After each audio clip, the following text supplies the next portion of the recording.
मेरा नाम है प्रियंका। मैं assistant technology manager Indora agriculture block और मेरे साथ हैं रस्मा मैम, ये भी असिस्टेंट टेक्नोलॉजी मैनेजर हैं। और मेरे साथ है ट्रेनर फार्मर निकिता जी, ये हैं अटारा से। तो अब निकिता जी को मैं आपको तो जैसे कि आप जानते हो कि हम भी प्राकृतिक खेती करते हैं और मैं पहले भी आई थी इनके पास और तब भी मैंने आप सबको बताया था कि इस तरह से जीवामृत ब्रह्मास्त्र सब इसमें दिया हुआ है। ब्रह्मास्त्र में क्या होता है, हम गौमूत्र लेंगे। हम क्या बनाने वाले हैं, जोर से बोलो सारे आ जाएंगे। ये जीवामृत स्प्रे करनी है। अब उसे हमने कुछ खाद देनी है तो हम क्या बनाएंगे, स्प्रे बनाएंगे। ये पानी उसके बाद हम डालेंगे गुड़, ठीक है। Hello everyone, welcome back to my new vlog. So guys, सुबह सुबह हम कहाँ जा रहे हैं इतने सारे पोस्टर्स को लेकर? तो गाइस, आज हम जा रहे हैं ट्रेनिंग कैंप लगाने के लिए। तो ये लगा हमारा नेचुरल फार्मिंग का ट्रेनिंग कैंप, जो कि टोटली 2 दिन का होगा। और इसमें हम सबको बताने वाले हैं कि नेचुरल फार्मिंग किस तरह से की जाती है। ये सब कुछ बताने वाले हैं हमारे आत्मा स्टाफ के मैम, एटीएम है ये हमारे दोनों। और आज इसी के बारे में हम डिस्कस करने वाले हैं। तो चलो बाकी मैम से जानते हैं। जी, मेरा नाम है प्रियंका। मैं assistant technology manager Indora agriculture block और मेरे साथ हैं रस्मा मैम, ये भी असिस्टेंट टेक्नोलॉजी मैनेजर हैं। और मेरे साथ है ट्रेनर फार्मर निकिता जी, ये हैं अटारा से। तो आज हम आपको पता है किस चीज़ के लिए जुड़े हैं, यहाँ पे इकट्ठे हुए हैं? प्राकृतिक खेती। हिमाचल सरकार ने एक योजना लागू की है जिसका नाम है प्राकृतिक खेती खुशहाल किसान योजना। इस योजना के अंतर्गत किसानों को प्रोत्साहन स्वरूप ये बोला जाता है कि वो प्राकृतिक खेती से जुड़े, कि हम जो हमारे पास घर में चीज़ें अवेलेबल हैं उन चीज़ों का ही इस्तेमाल करके हमने इस खेती को करना है। सह फसल, हाँ, सहपाठी फसल, हाँ जी, मतलब एक जो मेन क्रॉप है उसके साथ अन्य एक फसल। तो इसका सह फसल होगी, वो हमारी जो मुख्य फसल है उसको मदद करेगी। कैसे? जो हमारी सह फसल होगी वो हम नाइट्रोजन वाली लेंगे, जो नाइट्रोजन देती है। बाकी सूखा घास जैसे पराली हो गई है ना, या कोई सूखे पत्ते हो गए, वो हमने नालियों में डालना शुरू कर देना। इससे आपके 90% बचत होती है। नबीगन से बताइए, अभी बहुत इजी है। क्या सुन रही है बता? एक तो नालियां बनानी है, दूसरी कोई मटर चने जी वगैरह जी ये जी लगाने जी, सह फसल हो गई, हाँ जी, दूसरा पानी जो है नालियों में रख के उसमें पत्ते डालने हैं, हाँ उसमें जी केंचुए जी, पैदा हो जाएंगे। जी जी जी, तो इस तरह से है। केचुआ, हाँ, और केंचुआ जी, और गोबर, है ना। ये 4 हो गए सिद्धांत। सह फसल, केंचुओं की गतिविधियाँ, और यो मेड़े व कतारे मतलब नालियाँ, है ना, और गोबर। ये हो गए आपके 4, पानी रिटेन करे जा रहा है। जी जी जी, ये हो गए आपके 4 सिद्धांत। ठीक है, अब अगला पेज करिए।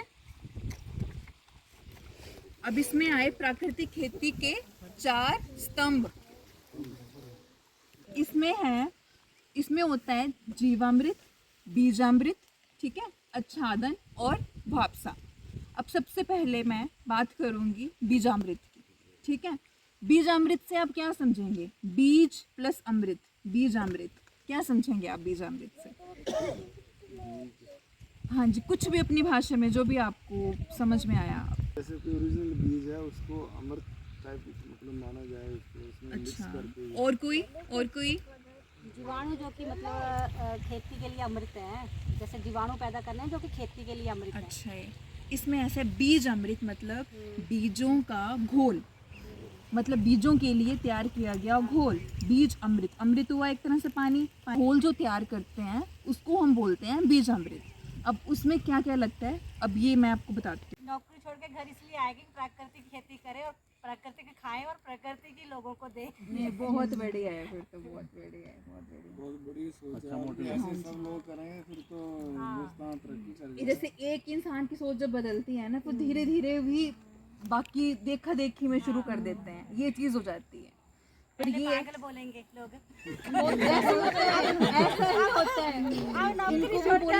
हमें भी बोलना होगा कि क्या करवाते हैं, ये प्राकृतिक खेती बताते हैं, ऐसे वैसे हैं। फौजियों को पहले स्टैंप पागल के लगाते हैं। हाँ नहीं सारे तो लगाते हैं। वही ना बोल रहे हैं कि इतनी अच्छी नौकरी छोड़ के आगे खेतों में भटक रहे हैं, अभी पागल बोल रहे हैं। पागल ही तो कुछ करते हैं, जिनको पागल बोला जाता है वही करते हैं कुछ। सबसे ज्यादा लगाया है गाँव में। अच्छा पागल है। जितने साइंटिस्ट हुए हैं वो पागल ही हुए हैं। बिल्कुल बिल्कुल, उनको यही बोलते हैं सभी। एडिसन वगैरह थे तो उन्होंने काम ही वो करने तो पागल ही बोलते हैं कि बात अक्सर उन्हीं की होती है जिनमें कोई बात होती है, ठीक है। नहीं, जो उन्होंने काम करने। अब निकिता जी को मैं आपको तो जैसे कि आप जानते हो कि हम भी प्राकृतिक खेती करते हैं और मैं पहले भी आई थी इनके पास और तब भी मैंने आप सबको बताया था कि इस तरह से जीवामृत जीवामृत ये सब कुछ बनाना है, पर आपने तभी देखा और तभी छोड़ दिया ना भूल गए। पर अब नहीं भूलना है क्योंकि ये काफ़ी बढ़िया है हमारे लिए भी, हमारे बच्चों के लिए भी। और भाई हम सब कर रहे हैं तो आपको करने में क्या प्रॉब्लम होगी, मैं खुद करती हूँ और कोई कठिनाई नहीं है इसमें। केमिकल फ्री है, जैसे मर्जी हाथ लगाओ, गोबर को कुछ नहीं होता। जैसे हम स्प्रे करते हैं कोई, तो अगर आप स्प्रे से हाथ लगाओगे या पैर, जैसे हम खेत में कभी स्प्रे कर देते हैं, जैसे वो आती है स्प्रे घास खत्म करने वाली, तो हम खेत में जाते हैं तो पैर सड़ते हैं ना, क्या कितने ज़्यादा फर्क पड़ जाता है। तो इससे क्या होता है, जो ये हमारी नेचुरल है, इस पर आप जैसे मर्जी जाओ, बच्चों को लेकर जाओ, बच्चे भी बना रहे हैं, कोई प्रॉब्लम नहीं होती। और जो हमारी मिट्टी है ये खोखली हो चुकी है, केमिकल डाल डाल के ये बिल्कुल खोखली हो चुकी है, बंजर हो चुकी है। तो मैक्सिमम लोग छोड़ भी रहे हैं इसको खेती करने को। तो हमारे यहाँ क्या होता है, जब हम ये स्प्रे करते हैं, गोबर वगैरह ये सब कुछ बना के जब स्प्रे करते हैं, तो पशु भी इनको नहीं खाते। हमने देखा है ये खुद, जब हम कोई स्प्रे करते हैं, पौधे पे स्प्रे करें कि अगर उसके ऊपर गोबर और गुंतर पड़ा होगा, जानवर खाते हैं उसको? नहीं खाते, बंदर भी नहीं खाते। तो इससे ये भी बचाव है। और जो हमारे केंचुए हैं वो भी काफ़ी अच्छे पनपते हैं। केंचुए क्या काम करते हैं हमारी फसल में, जब ये नमी होगी, इससे इन सभी चीज़ों से नमी तैयार होती है, तो केंचुए भी काफ़ी अच्छी मात्रा में तैयार होते हैं। और वो क्या करते हैं, बढ़ते भी हैं आगे, और जो वो वेस्ट मटेरियल निकालते हैं ना, वो हमारी मिट्टी के लिए काफ़ी ज़्यादा उपजाऊ होता है। तो उससे काफ़ी ज़्यादा मात्रा में हमारी अच्छी क्वांटिटी निकलती है। और ये ज़ीरो बजट खेती है, कोई पैसा नहीं लगेगा आपका, थोड़ा बहुत लगेगा ये बेसन वगैरह लेने में, बस वो ही है, और तो क्या ही है। वो इतना के बेसन थे बची हाँ, वही डाल देना आपने, खराब भी है तो वो भी बस। हाँ जी, और दालें दूल्हे आपकी ख़राब हो जाए तो वो डाल लेनी है बस। और अगर आपके पास गुड़ नहीं है तो आप जो फ्रूट ख़राब हो जाते हैं, आपके मीठे फल जो भी होते हैं वो भी डाल सकते हैं उसमें। तो बस आपको अब हम प्रैक्टिकल करके बताएंगे तो आप सभी समझ भी जाओगे और फिर सब करके भी दिखाओगे। फ़ोटो सबने शेयर करनी है, फिर हम आप सबको ग्रुप में जोड़ लेंगे अभी, ठीक है। तो बाकी बस अब आप खुद एक्सपीरियंस करके हमें बताओगे कि आपका एक्सपीरियंस कैसा रहा है इस प्राकृतिक खेती में। तो चलो आगे बढ़ते हैं हम। हाँ नहीं, अभी हम क्या करेंगे कि एक महिला में जैसे आपका ग्रुप बना लेंगे लेडीज़ का ना, तो पहले बना हुआ है, बनाया हाँ, बना ये तो ग्रुप में होते हैं ना। अच्छा ग्रुप में ही है, ठीक है। तो जैसे कि आपने जाना कि प्राकृतिक खेती एक्चुअल में है क्या, सबसे पहले तो हमने अपने पर्यावरण का भी ध्यान देना है ना। तो जो हमारे आसपास जो हमारे पास चीज़ें हैं उसी से हम खेती करते हैं। अब सबके घर में गुड़ बेसन होता है, इजीली अवेलेबल है, ठीक है। जब हम केमिकल लेने जाते हैं तो वो छोटी सी शीशी कितनी महंगी आती है ना। तो उसके लिए भी हम टाइम निकाल के बाज़ार जाते हैं, मार्केट जाते हैं, वो लेके आते हैं। जब हम स्प्रे करते हैं ना, हम हाथ में ग्लव्स पहनते हैं, ना हमारा मुंह ढका होता है, ना मास्क लगाया होता है हमने, तो हम जो है खुद ही वो एब्जॉर्ब कर लेते हैं सारा केमिकल, है ना। तो सबसे ज़्यादा बीमारी जो स्प्रे करता है उसी को ही लगती है।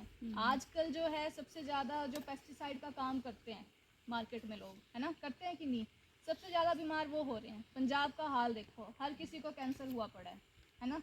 तो क्यों हुआ पड़ा है, ये इसी की वजह से है।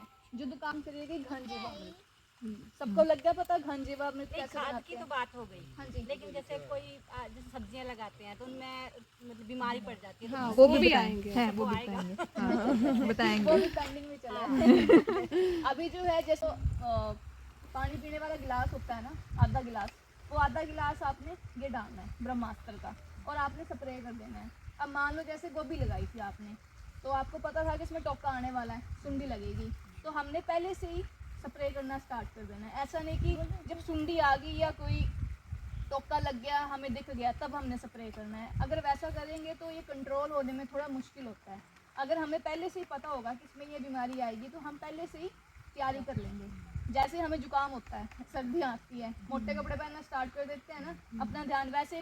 हम क्या बनाने वाले हैं? जोर से बोलो सारे, आ जाएगी आपको। ठीक है, सबसे पहले हम बनाएंगे बीज अमृत। तो उसके लिए पहले हम डालेंगे इसके बीच में पानी। जितना हमें बनाना है ना, जैसे कनक लगानी है, कुछ भी लगाना है, उस क्वांटिटी के हिसाब से बना लेना है। तो हम इसमें इतना सा पानी ले रहे हैं, ठीक है। तो अब हम इसमें डालेंगे गोबर। कितना सा डाल सकते हो आप भी, ठीक है। 1 मुट्ठी गोबर डाल लिया, ये डाल दिया। फिर उसके बाद डाल देंगे हम गाय का मूत्र, ठीक है। ये थोड़ा सा डालेंगे हम, इतना काफी है, ठीक है। तो ये जितना पुराना हो ना उतना फायदेमंद होता है। और उसके बाद हम डालेंगे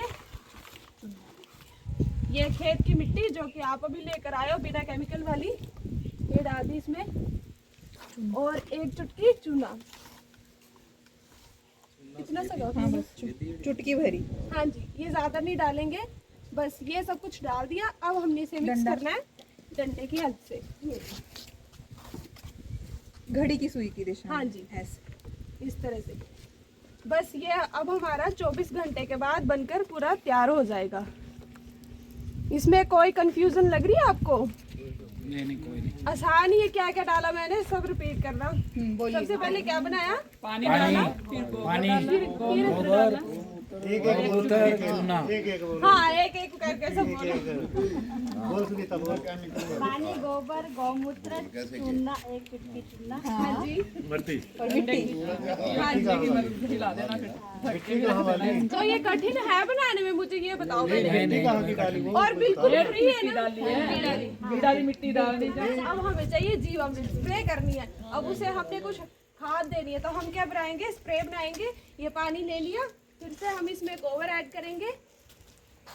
इसमें ज़्यादा गोबर ऐड होगा। और इससे घबराना नहीं है, डरना डरना नहीं है, आप सभी भी काम करते ही हो, ठीक है।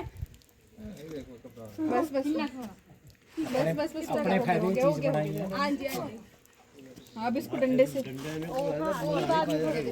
तो अब इसमें हम दूसरी चीज ऐड करेंगे, ये गौमूत्र, ठीक है। आपके साथ फिर वो हो जाएगा ना, 1 लीटर। पूरा अच्छे से घुल जाएगा ना, नीचे तक जाएगा ये। ठीक है, ये ज्यादा या कम डल जाए, कम नहीं होना चाहिए, ज्यादा डल जाए तो कोई प्रॉब्लम नहीं है। अब इसमें गुड़ बेसन। ये दूसरी चीज होगी। अब डलेगा इसमें बेसन। ये क्या करता है, जो हमारे जीवाणु तैयार होते हैं उनको खाने के लिए ये खाना प्रोवाइड करता है, मतलब जिससे कि जीवाणु ज्यादा तैयार हो जाते हैं। खराब। हाँ जी, वही।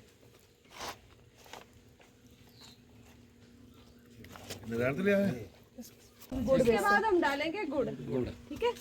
ये उस हिसाब से देख लेना, अभी क्वांटिटी के हिसाब से है ना, जब 200 आपके पास ग्राम डलेगा ही। जैसे फल वगैरह होते हैं जो सड़ जाते हैं, जो आप नहीं खाते हो, वो भी डाल सकते हो अगर गुड़ नहीं है, ठीक है। हाँ, गुड़ डाल के उसके 1 मिट्टी डाल देनी है। ये कितना 15 लीटर में 2 लीटर? हाँ जी, 2 लीटर छाना हुआ ये। हाँ, ये स्प्रे का काम करेगा। ये भी आसान ही है ना। आसान। गुड़ बेसन मिट्टी, बस ये चीजें डल के हो गया तैयार आपका। फिर इसको क्लॉकवाइज घुमाना है। हाँ जी, क्लॉकवाइज। 2 मिनट के लिए घुमाना है। फिर आपने ये वाला डालना है, जो सूख जाएगा अच्छे से, बड़ा अच्छा बनता है। ये भी हमने भी काफी बार डालते हैं जब फसल लगाते हैं ना, तो सबसे पहले जब फसल लगाते हैं, बोते हैं ना उसको, तो ये डालते हैं साथ में, छट्टा देते हैं इसका। तो ये काफी अच्छा फिर खाद बन जाती है। हाँ जी, तो इससे भी जीवाणु काफी ज्यादा पनपते हैं, काफी ज्यादा बेनिफिट होता है इसका भी। फिर तो इसमें पहले गोबर ले लेंगे हम। ये तो हाँ, ये जितना मर्जी डालो। तसला डाल दो ये पूरा, हाँ, पूरा ही वो कर दो, एक पलटा मार दो, सूख जाएगा अंकल जी, सूखने की टेंशन। बस एक ही। हाँ, ये पक्का ही तो है ना। इसको थोड़ा फैला लो ना। और आपने ये खाद मिट्टी में, जैसे नीचे मिट्टी का फर्श होगा उस पे नहीं बनाना है, फर्श पे जा तरपाल पे। वहाँ कीटाणु चले जाएंगे। वो वही पे एक्टिव हो जाएगी खाद। हाँ, धूप में सुखाना है ना इसको। नहीं नहीं छाया में छाया में हाँ जी जैसे हवा की आवाज थोड़ा मिक्स करने के लिए कि थोड़ा गोबर घुल जाए, चीजें अच्छे से मिक्स हो जाए। सूख के कितने दिन में तैयार होता है? गर्मियों में होता है 4-5 दिन लगते हैं, ठीक है। अभी सर्दी है तो थोड़ा 10-12 दिन तो लेगा। हाँ जी मौसम तो बड़ा है। ये इसको फावड़े से या किसी चीज से आप मिक्स कर सकते हो या हाथ से या जिस हिसाब से आप। बॉडी वाइज 30 इस खादा की गारंटी कितने दिन तक रहता है? साल भर चल सकती है ये। अगर आपने एक इकट्ठी बना ली ना तो, पर ये बोरे में स्टोर करके अंदर शेड में या फिर छांव में रख के साल भर तक इसका यूज किया जा सकता है। ਜਿਹੜਾ ਇਹ ਟਰਾਲੀ ਟਰਾਲੀਆਂ ਖਾਦ ਪਾਣੇ ਨਾ ਉਹਨੂੰ ਪਾਣੀ हाँ जी। ਜਿੱਦਾਂ ਬਚ ਜਾਂਦੇ ਅਸੀਂ ਤਾਂ ਸ਼ੁਰੂ ਹੋਣੇ ਆਣੇ ਹੁਣ ਟਰਾਲੀਆਂ ਕੀ ਫਿਰ ਇਹਦੇ ਜਨਾ ਫਿਰ ਦੂਜੀ ਚੀਜ਼ ਨਹੀਂ ਪਾਣੀ ਯੂਰੀਆ ਡਾਇਆ ਨਹੀਂ हाँ जी वो नहीं डालना ਪਾਣੀ ਵੱਧ ਘੱਟ ਹੀ ਪਾ ਸਕਦਾ ਸਵਾਦ ਨਹੀਂ ਹੁੰਦਾ नहीं इसमें हाँ डाल सकते हो कोई ज़्यादा बस इसमें गौमूत्र नहीं डालना चाहिए। गुड़ जो है पूरा तोड़ के डालना ज़्यादा बेटर, क्योंकि सूखने में विरोध प्रॉब्लम हो मतलब इसे बनाने में सब करेंगे ना। ਇਹ ਰੋਜੀ ਦੀ ਇੱਕ ਬੋਰੀ ਤਿਆਰ ਹੋ ਗਈ ਇੱਕ ਬੋਰੀ ये हमारा SPNF ट्रेनिंग कैंप लगा हुआ था जो कि 2 दिन का है, तो हमने आज इनको घटक बनाने सिखाए हैं। हम कल भी सिखाएंगे, तो हम कल भी यहाँ पर आएंगे। और ये था हमारा आज का व्लॉग जो कि मैं अभी इसको यहीं पे समाप्त करती हूँ और मिलते हैं आपको कल नए व्लॉग के साथ।